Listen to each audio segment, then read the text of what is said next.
Howdy folks. Thanks for joining me in the brewery. It's Thursday afternoon and I'm just going to knock out a quick video today. I'm not going to spend too long on this one. I'm in the middle of tasting a couple of beers, drinking a couple of beers that have been sent to me by Ashleigh Maree, who is a member of the Home Brewing Australia Facebook page group. She has a home brewery which is known as Wilson Brew House. If you're knocking around on Facebook, you're probably going to recognise the name, either Ashleigh Maree or the Wilson Brew House.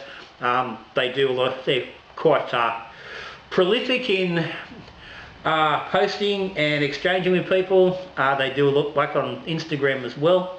I didn't know until just recently actually that the Wilson Brew House and Ashleigh were the same, were connected. I didn't realise. How you get that? But anyway, recently in the process of doing the BFO Stout, I come across Ashleigh and she was bottling up a batch of an Imperial Stout she was doing, and I suggested we do a bit of a swap as part of that, and she said, "Yep, beautiful, no problem." So we've done that. I've sent her a BFO Stout. She sent me a bottle of hers, which is this fella here, Bounty Hunter Imperial Stout, 12% ABV, so it's up there with the BFO, and stop mucking around. And she sent me this fella, which is a can. I think this is, she's only just getting into the canning, and she's had a few posts up lately, but she's been having a little bit of trouble. This is what she calls the Pineapple Bomb, 6% ABV. It's got a nice little label on it. This can turned up with, it had leaked a little bit. So I wanted to get into it to make sure it didn't have any problems. It's drinking quite nice. It was a little bit out of the can, but not a lot. And it's gone all right. Nice little pale ale type of brew.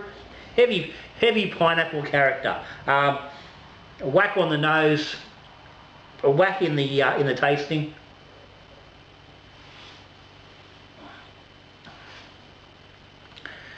The heavy influence of like raw fresh pineapple, not the sweet, vibrant like sort of shit you get with the tin pineapple. It's that, it's not dank, but that deeper, more earthy tone that you get with raw pineapple. It's got a bit of a vibe of having a bit of a goes type of thing going on. I don't know whether she's got some heavy dosing of minerals or whether there's some salt in here. It doesn't necessarily feel like or taste like salt, but it's definitely got a goza type of vibe going on. But that's quite nice, Ashleigh. Thank you very much for that. That's very enjoyable, and I'm happy that it's got no ill effects from that can leaking. This fella, the Bounty Hunter, now she was trying obviously to make a beer like a Bounty chocolate bar, chocolate, coconut, that tropically taste that goes along with it. I'm a massive fan of Bounty. Bounties are probably one of my favourite chocolates. I love the dark chocolate, the bloody sweet coconut, beautiful. I love coconut. One of the greatest pleasures in life, seriously, is sitting on a beach on a tropical island, and just sucking fresh coconut juice out of a coconut that's just been taken off a tree. If you haven't tried it, do it. Brilliant.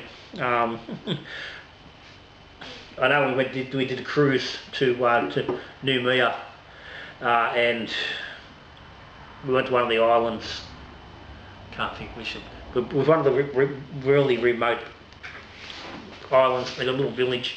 You go in the village and they just take the coconuts straight off the ground and rip into them. You just drink them, just drink the water straight out of them. Like fantastic. You can't compare it to the fucking coconut water you get in the bloody carton at the shop. Drinking it in that situation. But anyway, that's getting off track a little bit, and that's what'll happen when yeah, a bit of a drink into a 12% Imperial Stout, especially when you're already down a can of that on top of it. But that's drinking quite nicely black. Yeah, hasn't got much head.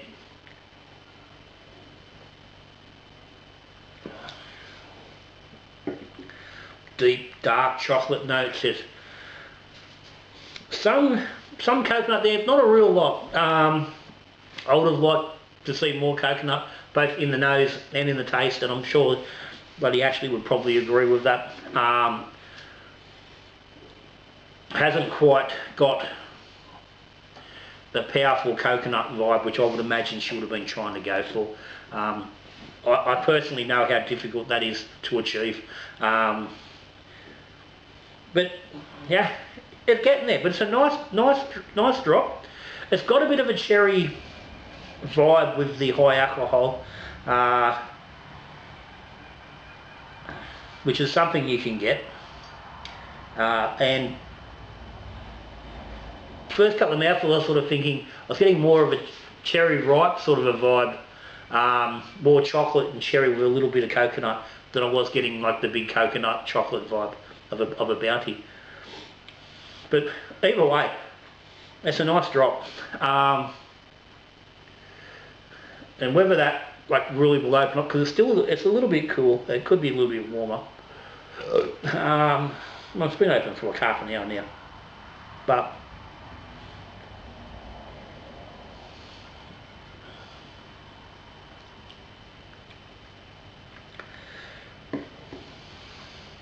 that's a nice sipper.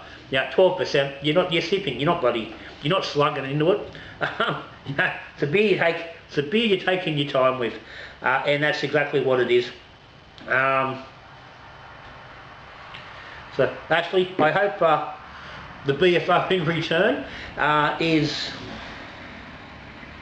equal in its quality, or even somewhere in the same sort of ballpark. But anyway, thank you very much for the beers. Folks at home, do this sort of thing with fellow brewers. Exchange some beers, try other people's beers, try different styles and things. Send someone else your beer, give them a try, someone completely random. Yeah? Or send me beers. Yeah? Link in the description. That's all good. Anyway, I said yeah. Actually, thank you very much, guys and gals. As always, questions, comments down the bottom if you got them. Patrons, thank you for your support. If you subscribe to the channel, thank you. If you aren't, hit the subscribe button down there. If you like what's going on, give me a thumbs up. But for now, that's me. I'm out of here. So till I see you again. We're brewing beer, drinking beer, or talking beer. Good brewing.